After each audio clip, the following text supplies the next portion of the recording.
Hello dear students, today is the third lecture of the unit third periodic classification of elements। और कल हमने जो second lecture था उसमें डिस्कस किया था कि न्यूलैंड्स लॉ की लिमिटेशंस क्या रही हैं, और फिर मेंडलीव पीरियोडिक टेबल हमने पढ़ी थी। मेंडलीव पीरियोडिक टेबल की कुछ मेरिट्स हमने पढ़ ली थी, और आज हम थोड़ा सा और मेरिट्स को डिस्कस करते हुए देन हम मेंडलीव पीरियोडिक टेबल की डिमेरिट्स पढ़ेंगे। कल हमने मेरिट्स में पढ़ा था कि जो एलिमेंट्स थे उनके लिए मतलब पहले ही स्पेस छोड़ दिया था कि फ्यूचर में एलिमेंट डिस्कवर होंगे, और फ्यूचर में एलिमेंट डिस्कवर भी हुए। जैसे हमने डिस्कस किया था स्कैंडियम, गैलियम, जर्मेनियम, ये एलिमेंट डिस्कवर हुए। ओके, फिर सेकंड हमने इसमें मेरिट्स में पढ़ा था systematic study of elements. Elements की हम सिस्टमेटिक स्टडी कर सकते हैं। सिस्टमेटिक स्टडी से मीनिंग क्या था कि एक रेगुलर पैटर्न में प्रॉपर्टीज़ रिपीट हो रही हैं, ठीक है, तो उसके बारे में आसानी से स्टडी हो सकता है। एंड देन हमने पढ़ा था कि correction of atomic masses. Atomic masses के हमने करेक्शन के बारे में पढ़ लिया था कि कुछ एटॉमिक मास जो है करेक्ट भी किए गए थे। तो कुछ पॉइंट्स हम इसको लेकर के देख लेते हैं। जैसे फर्स्ट पॉइंट है Mendeleev stated that if the atomic weight of an element caused it to be placed in the wrong group, then the weight must be wrong।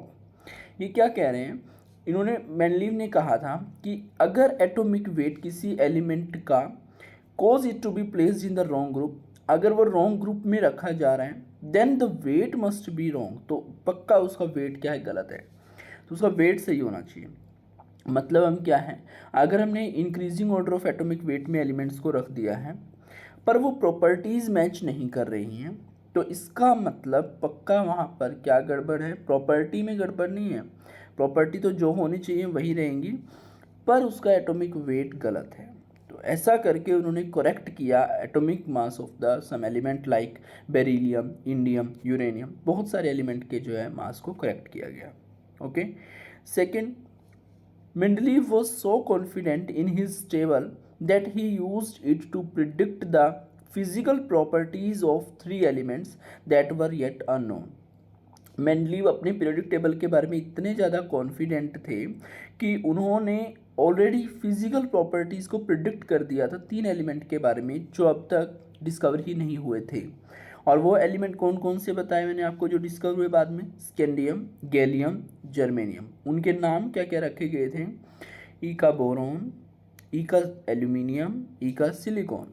ई का बोरोन की जगह डिस्कवर हुआ स्कैंडियम, ई का एल्यूमिनियम की जगह discover हुआ gallium, ई का silicon की जगह डिस्कवर हुआ germanium. Okay, and the next point was after the discovery of these unknown elements between 1874 and 1885 and the fact that Mendeleev's predictions for scandium, gallium and germanium were analyzing close to the actual values, his table was generally accepted। क्या meaning हुआ कि जो Mendeleev ने predict किया था कि जो यहाँ पर एलिमेंट डिस्कवर होंगे फ्यूचर में उनकी प्रॉपर्टीज़ इस प्रकार से रहेंगी। फाइनली जो ये तीन एलिमेंट डिस्कवर हुए स्कैंडियम, गैलियम एंड जर्मेनियम, इनकी प्रॉपर्टीज़ जो थी या फिर एटॉमिक वेट वगैरह सभी के जो वैल्यूज़ थे वो अप्रोक्सीमेटली या नियरली क्लोज थे जो प्रिडिक्ट किए गए थे। ओके, मतलब जो प्रिडिक्ट किया फ्यूचर में वही डिस्कवर भी हुआ है। तो एक सबसे बड़ी मेरिट ये रही है मेंडलीव पीरियोडिक टेबल के बारे में। ओके, आई होप आपको अब तीनों पॉइंट क्लियर होंगे। Now next topic is the defects of Mendeleev's periodic table. अब हम मेंडलीव पीरियोडिक टेबल के कुछ डिफेक्ट्स हैं, कुछ कमियां हैं, उनको पढ़ेंगे। जैसे हमने मेरिट्स पढ़ी हैं ऐसे कुछ डिमेरिट्स भी हैं, डिफेक्ट्स भी हैं। First point is the position of hydrogen. कि हाइड्रोजन की पोजीशन जो है वो फिक्स नहीं है या कह लो अप्रोप्रिएट नहीं है मेंडलीव पीरियोडिक टेबल के अंदर। तो हाइड्रोजन की पोजीशन अप्रोप्रिएट नहीं है। सेकंड पॉइंट है anomalous pairs. Anomalous pairs, anomalous का मतलब क्या होता है, अब नॉर्मल जो चीज़ मतलब एक ट्रेंड से हटकर होती है उसको हम एनोमलस बोल सकते हैं। एनोमलस मतलब जो ट्रेंड से हट करके हैं।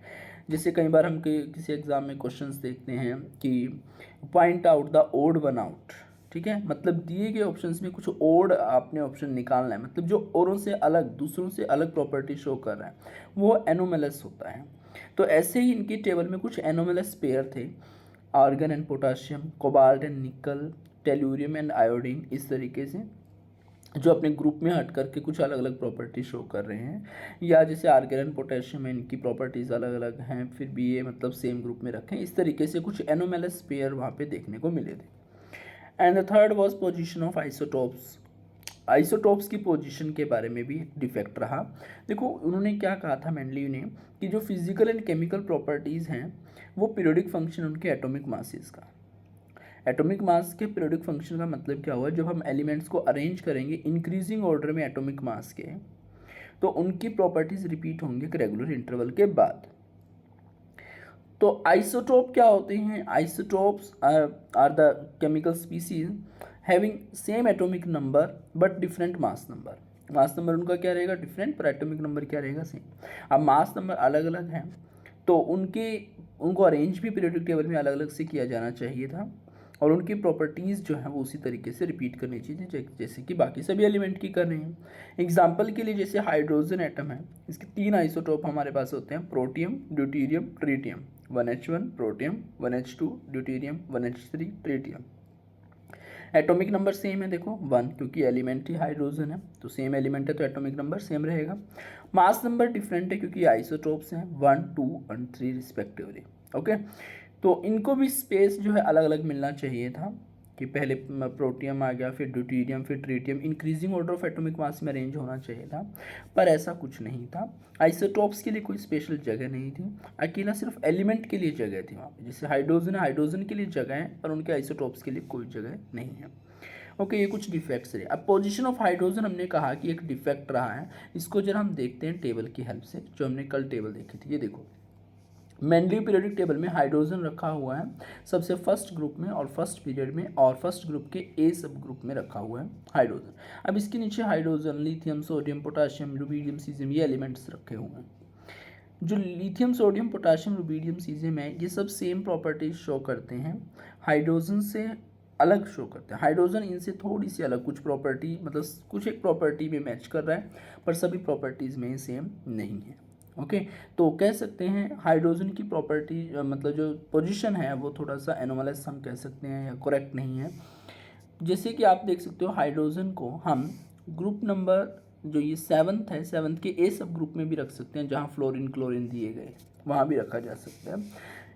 ओके, तो ये क्या हुआ, एक एनोमलस बिहेवियर हम कह सकते हैं, या फिर पोजीशन जो है वो अप्रोप्रिएट नहीं है हाइड्रोजन की। क्लियर? तो ये डिफेक्ट था। बाकी उसमें हमने डिस्कस कर ही लिया है कि कुछ एनोमलस पेयर्स थे, argon and potassium, cobalt and nickel, tellurium and मतलब जिनकी सेम प्रॉपर्टी है उनको अलग अलग स्लॉट में रखा गया है, जिनकी अलग अलग प्रॉपर्टी है उनको सेम स्लॉट में रखा गया है। तो ये कुछ लिमिटेशंस, ड्रॉबैक्स देखने को हमें मिली थी। तो आई होप आपको मेंडलीव पीरियोडिक लॉ क्लियर हो गया होगा। मेंडलीव पीरियोडिक टेबल हमने समझ ली है अच्छे प्रकार से, और मेंडलीव पीरियोडिक टेबल के मेरिट्स जो हैं हमने वो डिस्कस किए हैं, और डिफेक्ट्स जो हैं मेंडलीव पीरियोडिक टेबल के वो भी हमने डिस्कस कर लिए हैं। ओके, तो मैं उम्मीद करूंगा कि आप लोग बिल्कुल ध्यान से इनको रिवाइज करते हुए, नोट्स बनाते हुए अच्छे से लर्न करेंगे। क्वेश्चंस यहाँ से बहुत अच्छे अच्छे पूछे जाते हैं, हम डिस्कस भी करेंगे साथ ही साथ क्वेश्चंस को। Okay, now next topic is modern periodic law and the modern periodic table. अब जैसे कि वहाँ पर हमने देखा मेंडलीव पीरियोडिक टेबल में कुछ डिफेक्ट्स देखने को मिल रहे हैं, तो साइंटिस्ट आते हैं हेनरी मोजले, ये इंग्लिश फिजिस्ट हैं हेनरी मोजले। इन्होंने ऑब्जर्व किया regularities in the characteristic X ray spectra. Elements का एक्सरे स्पेक्ट्रा लिया गया और उसमें रेगुलरिटी देखी गई, उनकी प्रॉपर्टीज़ मतलब जो एक्सरे का करेक्टरिस्टिक आ रही हैं उस स्पेक्ट्रा में कुछ सिमिलरिटी मतलब सेम, कुछ एलिमेंट ऐसे हैं सेम सेम करेक्टरिस्टिक दिखा रहे हैं एक्सरे स्पेक्ट्रा में। A plot of F against atomic number of the elements. F यहाँ पे फ्रीक्वेंसी को लेकर कहा गया है, फ्रीक्वेंसी है, किसकी फ्रीक्वेंसी है? जो एक्सरे एमिशन लाइन है ऑब्जर्व की गई है उसकी फ्रीक्वेंसी, और against atomic number, atomic number के अगेंस्ट। तो प्लॉट एक यहाँ पर बनाया गया है, ग्राफ बनाया गया, frequency against atomic number of the elements, gave a straight line, वहाँ से एक स्ट्रेट लाइन देखने को मिल रही है, मतलब एक रेगुलरिटी वहाँ पर देखने को हमें मिल रही है। पर अगर हम सेम ग्राफ बनाएं, सेम प्लॉट बनाएं फ्रीक्वेंसी वर्सेस एटॉमिक मास का, तो वहाँ पे रेगुलरिटी देखने को नहीं मिल रही है। रेगुलरिटी कब आ रही है, स्ट्रेट लाइन कब आ रही है? जब हमने क्या किया था, एलिमेंट्स को प्लॉट किया था किस तरीके से, frequency of the observed X ray emission line and atomic number के अकॉर्डिंग। जब हमने प्लॉट बनाया तो एक मतलब रेगुलरिटी हमें स्ट्रेट लाइन के अकॉर्डिंग देखने को मिली, पर अगर हमने प्लॉट बनाया किसके साथ, frequency of the emission spectra, emission X ray line and atomic mass, तो उस टाइम पर स्ट्रेट लाइन हमें देखने को नहीं मिल रही है। तो यहाँ से एक चीज़ क्लियर हो पा रही है कहीं ना कहीं कि एटॉमिक मास जो है वो फंडामेंटल प्रॉपर्टी नहीं है, कहीं ना कहीं एटॉमिक नंबर जो है फंडामेंटल प्रॉपर्टी होना चाहिए। ओके, अभी हम डिस्कस करेंगे। एक फॉर्मूला यहाँ पे यूज हुआ स्ट्रेट लाइन के लिए, root F is equal to K1 into Z minus K2।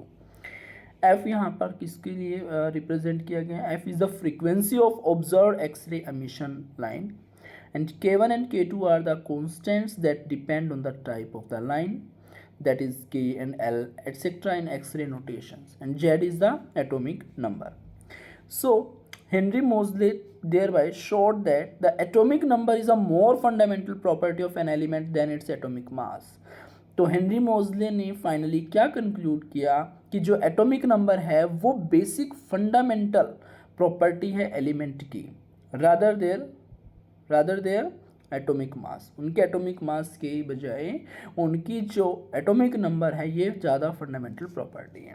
ठीक है, तो अभी तक जो न्यूलन ने क्या किया था, एलिमेंट्स को अरेंज किया था increasing order of atomic mass में, एक टेबल बनाई थी, उसमें कुछ डिफेक्ट्स रहे, फिर मेंडलीव आ जाते हैं और वो अरेंज करते हैं एलिमेंट्स को increasing order of atomic mass में, मतलब वो एटॉमिक मास को फंडामेंटल प्रॉपर्टी कंसिडर कर रहे हैं। हेनरी मोजले ने हट करके क्या कहा यहाँ पे कि एटॉमिक मास फंडामेंटल प्रॉपर्टी नहीं है, जबकि एटॉमिक नंबर जो है वो ज़्यादा मोर फंडामेंटल प्रॉपर्टी हम कंसीडर कर सकते हैं। सो जो मेंडलीव पीरियोडिक लॉ था उसको मॉडिफाई किया गया। ओके, और मॉडिफाई किया गया तो अब जो नाम रहेगा वो लॉ का क्या बन जाता है, मॉडर्न पीरियोडिक लॉ। पहले हमने पढ़ा था Mendeleev periodic law. Mendeleev periodic law जब हमने पढ़ा था आपको स्टेटमेंट क्या बताई थी, this law states that the physical and chemical properties of elements are periodic function of their atomic mass. Mendeleev periodic law में किसकी पीरियोडिक फंक्शन की बात की गई थी, उनकी एटॉमिक मास की, मतलब फंडामेंटल प्रॉपर्टी किसको ज़्यादा कंसीडर किया गया, एटॉमिक मास को। इसका मीनिंग क्या हुआ था, when elements were arranged in the increasing order of their atomic masses then the properties of elements repeat after a regular interval. तो एटॉमिक मास के अरेंजमेंट इंक्रीज करने के बाद ऐसा हो रहा था। तो ये था क्या, मेंडलीव पीरियोडिक लॉ। अब मॉडिफाई कर दिया गया हेनरी मोजले के द्वारा और लॉ का नाम क्या बना, मॉडर्न पीरियोडिक लॉ। अब फंडामेंटल प्रॉपर्टी जो है किसको माना गया, एटॉमिक नंबर को माना गया। तो this law states that the physical and chemical properties of the elements are the periodic function of their atomic numbers. Okay, तो आप अगर ध्यान से देखेंगे तो आपको समझ आएगा कि सिर्फ और सिर्फ फ़र्क कहाँ आ रहा है, यहाँ एटॉमिक नंबर्स में फ़र्क, मतलब ये जो प्रॉपर्टी यहाँ पर है उसमें फ़र्क है। जब हमने बात करी थी मेंडलीव पीरियोडिक लॉ की, वहाँ पर हमने कहा था physical and chemical property of the elements are the periodic function of their atomic mass. Okay, atomic mass. तो हेनरी मोजले ने अब किसको बेसिक फंडामेंटल प्रॉपर्टी कंसीडर किया, एटॉमिक नंबर को।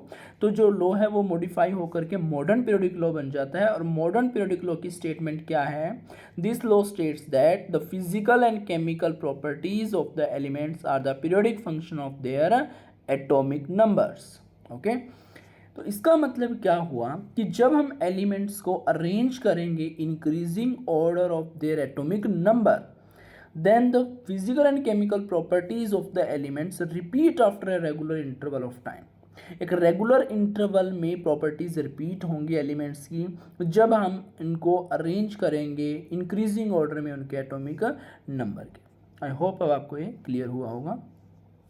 ओके, नाउ जो एक टेबल हमें दी गई मॉडिफाई करके एटॉमिक नंबर के इंक्रीजिंग ऑर्डर में प्लेस करके हमें एक टेबल मिली जिसको हम मॉडर्न पीरियोडिक टेबल बोल रहे हैं। तो इसमें देखो क्या क्या था, इसकी कुछ बातें हम डिस्कस करते हैं। In the modern periodic table 18 groups, कितने ग्रुप दिए गए हैं, 18 ग्रुप्स। और ग्रुप की डेफिनेशन मैंने आपको लास्ट स्लाइड में या फिर लास्ट लेक्चर में आपको बताई थी। ग्रुप क्या होते हैं, groups are the vertical columns. Group क्या होते हैं, वर्टिकल कॉलम्स। एंड पीरियड्स क्या होते हैं, हॉरिजॉन्टल रोज। ओके, तो जो हमें पीरियोडिक टेबल दिखाई दे रही है मॉडर्न पीरियोडिक टेबल, इसमें टोटल कितने ग्रुप्स थे, 18 ग्रुप्स। कितने ग्रुप थे, 18 ग्रुप्स थे।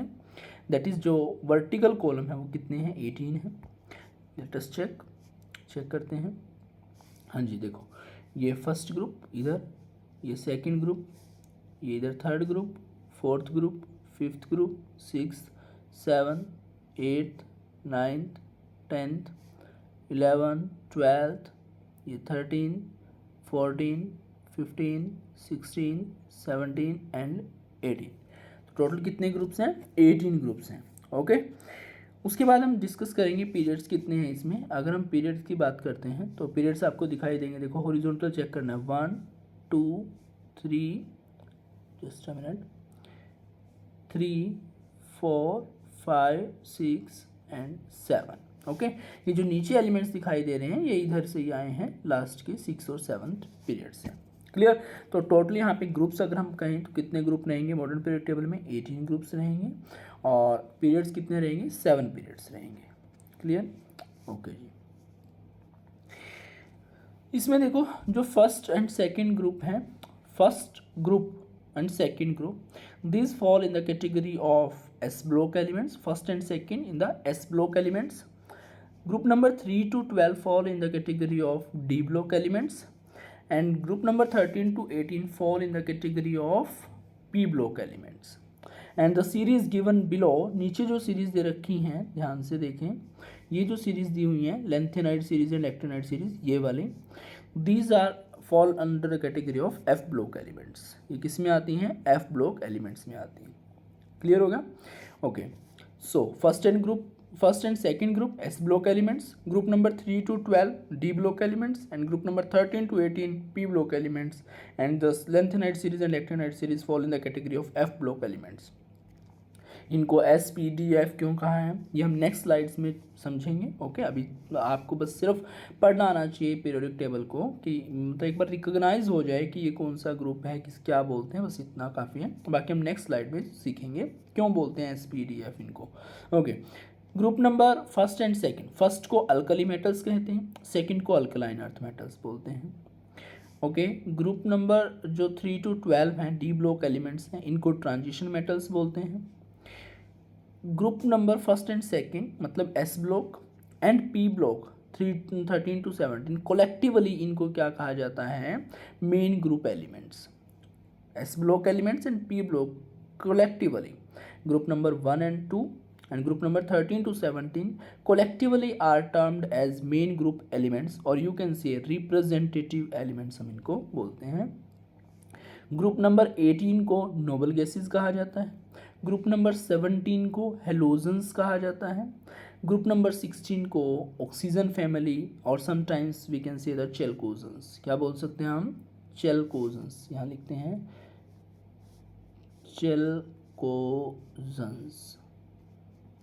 चेलकोजेंस। ओके, या कई बार चेलोजेंस भी बोल देते हैं। क्या बोल देते हैं,